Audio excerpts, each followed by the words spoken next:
My wife hit me to impress her friends and side guy. He walked away with one missing tooth. What happens when the woman you swore to love forever turns into a stranger who wants to destroy you? Picture this: a crowded party, laughter echoing, glasses clinking, and then, crack, a slap that silences the room. My wife, Sarah, didn't just betray me. She chose to humiliate me in front of friends, strangers, and the man she was secretly tangled with, all for a twisted thrill. Why? That's the question that burned through me as I stood there, cheeks stinging, heart racing, staring into the eyes of a woman I no longer recognized. Was it love gone sour, or had she always been this cruel, waiting for the perfect moment to strike? The mystery of her betrayal unfolded that night, unraveling a web of lies, flirtations, and a smug gym rat named Chad who thought he'd won, until my fist found his smirk. This isn't just a story of a marriage's end.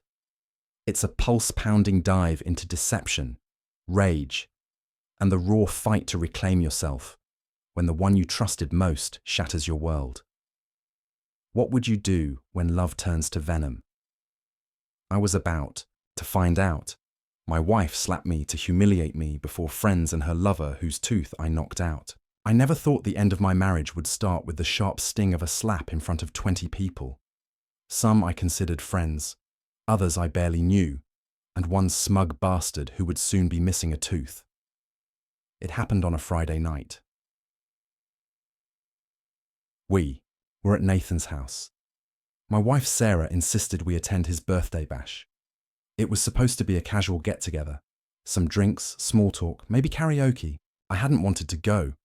Work had drained me all week. And honestly, something about Sarah had been off, cold, too excited to get dressed up for what she called just a chill night. She spent 2 hours getting ready, changed 3 times, and walked out of the bedroom in a short blue dress she hadn't worn in years, the kind that clung to every curve and screamed, "I want attention." I remember asking, half jokingly, trying to seduce Nathan or me. She shot me a glare. "Don't be insecure. Maybe try dressing like you're alive for once." I should have known. At the party, she disappeared 5 minutes in. I was stuck with Michael and his wife sipping warm beer, pretending to care about their cat's asthma problems. My eyes kept searching for her. Then I spotted her near the back deck, whispering to some guy I didn't recognize. He looked like a fitness buff, tight shirt, flashy bracelet, that kind of dumb confidence that came with lifting weights and reading 0 books. Sarah leaned in close to him, laughed a little too loud, touched his arm a little too long. My gut twisted. I approached. "Sarah," I said, forcing a smile. "Are you going to introduce me?" She barely turned. "Oh, right. This is Chadatry. We train together." Chad smirked and extended his hand like he was doing me a favor. "We've been grinding it out all month," he said. "Your wife is a beast at the gym." A beast. I shook his hand and squeezed a little too tight. Glad to hear it. Sarah rolled her eyes. "Jesus, can you not be weird for 5 minutes?" That's when I knew I didn't need texts or photos. I didn't need to follow her. I saw it all in her body language. The familiarity, the flirtation, the thrill. She was cheating. I tried to stay calm. I walked away. I needed a breather. But 10 minutes later, I found them again. This time in the dining room, her hand on his chest, his finger brushing her cheek. My blood boiled. "Sarah," I said loud enough for the room to hear, "can I talk to you?" "No." She turned slowly like I was just another nuisance. "Not now. We're having a conversation. You're my wife. We need to talk." Then she did it. She walked up to me, smiled sweetly, and slapped me across the face, hard. A stunned silence fell over the room. "Don't you ever embarrass me like this again," she hissed. Chad stood behind her, grinning like a jackal. Someone laughed. Someone else gasped. I didn't think. I acted.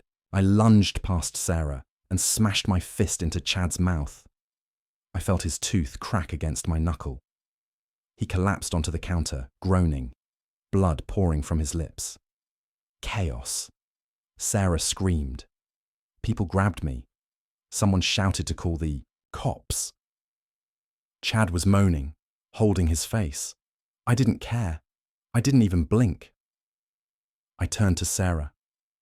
You think humiliating me in front of everyone makes you powerful? You just made yourself look like trash in front of half the town. She didn't respond, just stood there panting, mascara starting to smear, shaking with rage or shame. I couldn't tell. I walked out, left the party, drove in silence. I didn't go home. I couldn't. Not yet. That slap was more than an insult. It was a declaration, a message. I don't respect you anymore. I found better. You're nothing to me now. But she had no idea who she was messing with, because the next time we talked, it wouldn't be about saving the marriage. It would be about ending it. And she'd learned just how cold I could be. I didn't sleep that night. I parked outside an old cafe, on the edge of town, stared at the neon signs buzzing through the windshield, and tried to piece together what the hell had just happened. My face still burned where she slapped me. My knuckles were raw. I could feel the skin tearing every time I flexed my hand, but I welcomed the pain. It was real, honest, not like the lie I'd been living in for months. Every second played back, in my mind like some cruel movie. Her laugh, the way she looked at him, the smug smile on that punk's face, and that slap, that damn slap. Who does that to their husband? Who humiliates the person who stood beside them through everything? And for what? A gym hookup with a dude who uses more cologne than brains. I called my brother around 3 a.m. I needed someone, anyone, who wouldn't gaslight me. He answered, half asleep. You all right, man? No, I said. She hit me in front of people. Then I hit the guy she's been screwing. I think she's been cheating for a while. Silence. Where are you? He asked. By Joe's cafe. Just sitting. He sighed. Come crash at my place. Don't go back home tonight. I did. And when I walked into his apartment, the look on his face told me everything. I wasn't crazy. I wasn't overreacting. I was betrayed. The next morning I returned home, quiet, focused, like a soldier on recon. She wasn't there, but her bag was, and her tablet. I sat on the couch, opened it, and began searching. Passwords, please. She once told me she didn't believe in privacy between couples. So, I checked the email messages to someone named Charles W., not Chad. Charles. That's why I couldn't find him online. Last time I had suspicions, she changed his name in her contacts. I opened the messages. Last night was wild. I can still feel you on my skin. I wish I could stay tangled with you forever. Nathan's party is perfect timing. He's so clueless he won't even notice. Let's humiliate him a bit, just for fun. That last one broke me. Fun. I was a joke to her. A prop in her private drama. Something to spit on while she played the hot villain with her dumb side piece. I kept reading dozens of messages, photos, audio clips, videos. She wasn't, just cheating. She was flaunting it, bragging to her friends. Even her sister knew. They laughed about me behind my back. At that moment, I didn't cry. I didn't scream. I just stared at the screen and let the numbness crawl over me like ice water. The woman I built a life with, the one I sacrificed for, worked overtime for, held when her mum passed, celebrated anniversaries with, was gone, replaced by some cold, manipulative shell who took pleasure in my humiliation. She walked in 2 hours later, like nothing happened, sunglasses on, smoothie in hand. Oh, you're home, she said flatly. Did you sleep somewhere like a little drama queen? I didn't answer, just turned the tablet toward her, the screen still glowing with her filth. She froze. Her lips twitched. Go ahead, I said. Tell me that's edited or that it's old or that you were hacked. I'm curious which lie you'll pick this time. She didn't even flinch. Instead, she scoffed. So, you finally grew a spine and checked. Took you long enough. I stood. My voice was calm. How long? She sipped her smoothie. Few months, maybe more. Why? She shrugged. Because I was bored. Because you're boring. Because Charles knows how to make me feel alive. You haven't touched me like a man in a year. You come home, eat, sleep, and complain about your job. That's not a husband. That's a routine. I stared at her. And that gives you the right to treat me like trash? No, she said with a smirk. That gives me the right to find someone who makes me feel like a woman again. I saw red, my fists clenched. But I didn't hit her. I wasn't like her. I had limits. I walked past her, opened the hall closet, grabbed the duffel, and began packing. She watched, amused. You're really doing this dramatic exit. I zipped the duffel. No, I'm doing the only sane thing left. Leaving you before I turn into something I'll regret. Where will you go? She asked, still playing it cool to peace. She laughed. You'll come crawling back. You always do. But this time, she was wrong, because once a woman decides you're beneath her, the only thing left to do is rise without her. I stayed at my brother's place for a week. The first few nights, I barely slept. Every time I closed my eyes, I saw her face. That smirk, that slap, the messages. My mind kept replaying the humiliation like some sick highlight reel. Her voice echoed in my head. You haven't touched me like a man in a year. I'd touch fire before I ever touched her again. My brother David didn't say much. Just, let me be. He handed me beers, ordered food, sat in silence while we watched reruns of old shows. He never asked for the details, but I think he knew enough. He saw the way I'd stare off, jaw tight, fingers twitching like they wanted to break something. By day 5, I stopped flinching when I heard her name. By day 7, I decided I needed closure. Not for her, but for me. So, I went back. Not to beg, not to talk. To gather everything that was mine and make it very, very clear that this part of my life was over. When I stepped into the house, I half expected her to be waiting. Maybe with crocodile tears. Maybe with another slap, but she wasn't even there. Just her scent lingering in the hallway like a ghost. I packed with machine-like precision. Clothes, watch, files, passport, my banjo, the little green box where I kept the anniversary letters, the ones I wrote and she never read. I took one last walk through the house. Our bedroom, the kitchen, the deck where we used to sit on warm nights and talk about nothing, that life was a memory now. As I reached for the last drawer, I found a folded note addressed to me. Her handwriting. I should have burned it, but I opened it. If you're reading this, I guess you finally decided to leave. Maybe you expected me to beg. But the truth is, we were over a long time ago. You just didn't see it. You're a good guy, but good gets boring. You were never dangerous, never exciting. Charles may not be perfect, but at least he makes me feel something. I hope you find someone who fits your little safe world. I never did. I laughed out loud.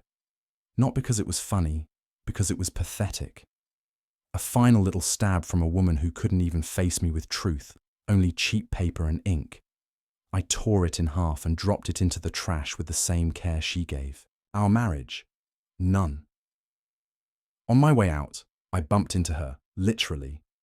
She pulled up in Charles's car, his busted lips still healing, judging by the bandage taped to his smug face. She wore sunglasses again, always hiding, always trying to act above it all. Oh, look, she said. The runaway returns. I didn't answer. She crossed her arms. You done with your tantrum? I stepped closer. This isn't a tantrum, Sarah. This is the last time you'll ever speak to me like I'm beneath you. Charles chuckled. You hitting people again, tough guy? I stared at him. You still talking with only 31 teeth? His smile faded. Let's go inside, babe, she told him. He's not worth it. He followed, still bleeding ego. But before she could turn away, I leaned in. You didn't break me, Sarah. You freed me. She paused just for a second, like maybe part of her didn't expect that. Like maybe she thought I'd still be crawling, crying. But I wasn't. I walked away. No screaming, no tears, just silence and freedom. Back at David's, I called a lawyer. Divorce proceedings started that week. Clean split, no kids, no shared debt, no house drama. I made sure of that early in the marriage. She thought I was controlling. I called it smart. She didn't fight it. Probably thought she was winning. Let her think that. But the real win was waking up without her poison in my life. No more lies, no more masks, no more slaps. Just me picking up the pieces and, for the first time in years, breathing. The divorce moved fast. Too fast, honestly. Like she wanted it all gone and erased before her next social media post went up. Within 3 weeks, we had a date to sign everything. My lawyer said it was the smoothest, uncontested split he'd ever seen. Almost like she couldn't wait to get rid of you, he joked. I didn't laugh. It wasn't just the betrayal. It was the ease with which she moved on, like none of it had ever meant anything. 5 years gone, traded for a sweaty guy named Charles with half a brain and a crooked smile. But what got me the most was how she kept acting like I was the villain. She started posting these passive-aggressive quotes online. You know the type. Sometimes you have to let go of toxic people to grow, and strong women don't explain themselves to small men. Small men. I paid for her father's medical bills when his insurance denied the treatment. I covered her car payments before they went to collections. I bought her first motorcycle, held her hand through panic attacks, sat through every boring dinner with her dull cousins, and smiled through all of it. But sure, I was the small one. The day we signed the divorce papers, she walked in looking like she was attending a photo shoot. Tight white skirt, heels too high for a legal office, pink lipstick like she wanted to remind me what she thought I lost. She didn't even sit next to me, just breezed past with her sunglasses on inside the damn building and took a chair on the opposite side. The lawyer read everything out loud, asked us to confirm. She didn't blink, just nodded like it was a contract for a yoga class. And when it was done, she stood, grabbed her bag, and said, "Well, that was easier than I thought." Then she looked at me and added, "Guess you finally learned how to let go." I wanted to say so many things. I wanted to tell her she was a coward, a manipulator, a leech who sucked out the best parts of me and discarded what was left when it didn't shine enough anymore. But I just smiled. "You were never that hard to let go of," I said. "It just took me a while to see it." For the first time in weeks, her face cracked. She didn't have a comeback. I left her standing there, heels wobbling slightly, mask slipping, and I never looked back. But it wasn't over. 2 days later, she called me. I let it go to voicemail. She called again, then a text. "Can we talk, please?" It's not what I thought it would be. I stared at the screen for a long time. She wanted to talk. No. When the fun was drying up, when reality started creeping in, when Charles stopped being the exciting fling and started being just another average guy with bad jokes and nothing in his fridge, I didn't reply. She sent another. I messed up. I know that now. I didn't realize what I had. That one made me laugh out loud. In the middle of my apartment, surrounded by moving boxes and silence. It was the first real laugh I'd had in months, she realized. Good for her. But some realizations come too late. She sent a final one that night. "I miss you." I looked at it. Thought about all the nights I sat in our bedroom, wondering why she didn't touch me anymore, why her kisses felt like chores, why she always kept her phone face down. I remember the slap, the party, Charles's smug face, the way she smirked after humiliating me like I was some sad dog sniffing around for scraps. I blocked her number, not out of anger, but because I finally understood something. You don't have to burn bridges when the other person already set your whole world on fire. All you have to do is walk away. 3 months passed. Enough time for the dust to settle. Enough time for me to rebuild parts of myself I didn't even know she had broken. I moved into a new apartment uptown, smaller, quieter, mine. I bought a used recliner, a coffee maker that didn't leak, and started cooking again. At first, I thought it would feel like survival, but it turned out to be something better. Control, peace. There was no yelling, no tension when a phone buzzed, no cold shoulder across the bed, just space, just me. People kept asking questions. Co-workers. What happened? With Sarah, friends, you sure you're okay? My mother, bless her, still believed there was hope. Sweetheart, maybe she just got confused. People make mistakes. I wanted to tell her everything. The slap, the affair, the lies. The way Sarah looked me in the eye and told me I was boring after I gave her the best years of my life. But I didn't. I just said, "It's over, Mum. Let her believe in fairy tales." I was done pretending. One Saturday morning, I walked into the gym I used to avoid. Ironically, the same place where Sarah met Charles. I didn't go to see them, if that's what you're thinking. I went because my body had turned into a metaphor for everything she left behind. Weak, neglected, tired. I needed to feel strong again, not just in my arms, but in my spine. I threw myself into it. Weights, cardio, discipline, not to look better, but to feel better, like I was taking back every ounce of power she stole with every condescending word and fake smile. Funny thing happened after that. I started getting noticed. Not just by women, though, yeah. Some of them did look, but by me. I saw myself again. Not the tired version, not the husband trying to fix a woman who didn't want fixing. Just me, a man with fire still left in him. Then one afternoon, I saw her, Sarah, at the same grocery store we used to shop together in. She was in the canned goods aisle, struggling to push a cart with a squeaky wheel, alone. No Charles, no fancy makeup, no smug attitude. Our eyes met. She blinked. I nodded. She walked up slowly, as if unsure whether she should even try. "Hey," she said. "Hey." She looked thinner, not gym thin, hollow thin, like life had taken a bite out of her. Her voice didn't have the bite it used to. It was softer, worn. "You look good," she said. I gave her a polite smile. "Thanks." There was a pause. She tucked a strand of hair behind her ear, an old nervous habit. "I, heard you blocked my number." "I did." She gave a quick, awkward laugh. "Guess I deserve that." I stayed quiet.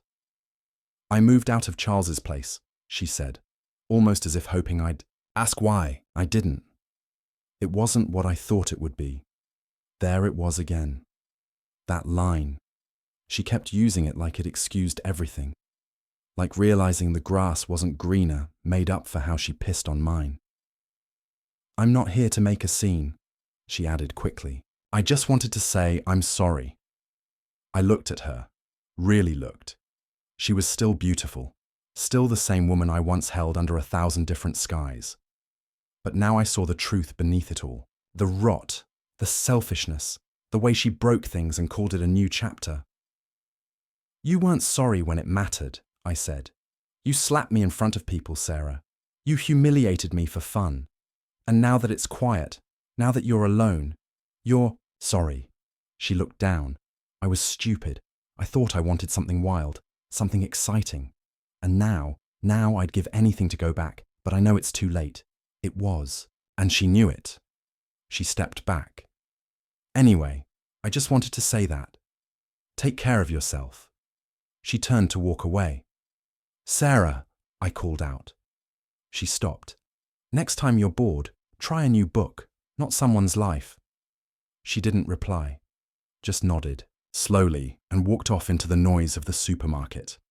And me? I picked up a burger, paid in cash, and went home alone, at peace. Life had a strange stillness after that day, like the final page of a book had turned, and instead of rushing into a new chapter, I just sat there, let the silence stretch out, let it breathe.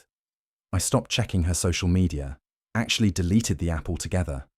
I didn't care what she posted, who she was with, what inspirational garbage she quoted. Let her rewrite the story however she needed to sleep at night. I was too busy living mine. I picked up new habits, running in the mornings, journaling, drinking black coffee on the patio while the sun came up. The kind of stuff I once thought only lonely people did, but now I realized it was exactly what I needed. Space to listen to my own damn thoughts without anyone twisting them into something ugly. A few weeks later, David and I hit a bar uptown. Nothing crazy, just two brothers, a couple beers, and a much-needed break from the quiet. That's when I met Lauren. She wasn't flashy. No designer purse, no filters, just a purple sweater, messy bun, and this look in her eyes like she saw the whole world at once and didn't care if it liked her back. She laughed easily, talked straight, and when I said I was divorced, she didn't flinch. She asked me one question. Did it break you or build you? I blinked. Both, I said. But the second part came later. We talked for hours about music, books, the weird dreams people never say out loud. I didn't try to impress her. I didn't feel like I had to prove I'd survived the wreckage. I just existed, and she seemed okay with that. We went out again and again. She didn't ask about Sarah much, just listened. The one time I brought it up, she was poison, I told her. Beautiful, intoxicating, sweet on the tongue, but poison all the same. Lauren nodded. And you? You still healing every day? She smiled. Then you're already ahead of most. That stuck with me. For the first time, I realized I wasn't just getting over Sarah. I was getting back to myself, piece by piece. And yeah, the scars were still there. I'd never forget the slap, the betrayal, the look in her eyes when she hurt me and didn't even blink. But those things stopped owning me. They became history, not identity. One night I got a letter, no return address. Inside was a photograph, me and Sarah at our wedding, smiling like fools, and a note, "You'll always be my greatest mistake. I hope you find something real." I tore it in half, not out of anger, not out of bitterness, but because it didn't matter anymore. She could keep her regrets. I was done carrying them. I'd lived through hell in a blue dress. Now I was walking towards something better. Not perfect, not flashy, just real. And that was enough. Summer came fast that year. Funny how time bends when you're finally living again. Weeks pass like days, and the ghosts that used to haunt your mornings start to lose their shape. Lauren and I spent those warm months doing nothing that looked like a movie and everything that felt real. Road trips with no destination. Late night, grocery runs where we danced in the aisles like no one was watching. Burnt dinners that turned into tacos on the floor. It was messy and unpredictable, but never once did I feel like I was holding my breath. I didn't need her to complete me. I wasn't broken anymore. I needed someone who walked beside me, not over me, and that's exactly what she did. One night, we sat on my patio as the sun dipped in the distance, dipped behind the skyline. Lauren was sipping wine, her legs tucked under her, looking at me like her. She already knew what I was about to say. "You ever think about how close you came to wasting your whole life?" I asked. She didn't blink. "You didn't waste it. You survived it." I smiled. "Yeah, but damn, I stayed too long in a place I should have. I run from." "You were loyal," she said. "That's not weakness.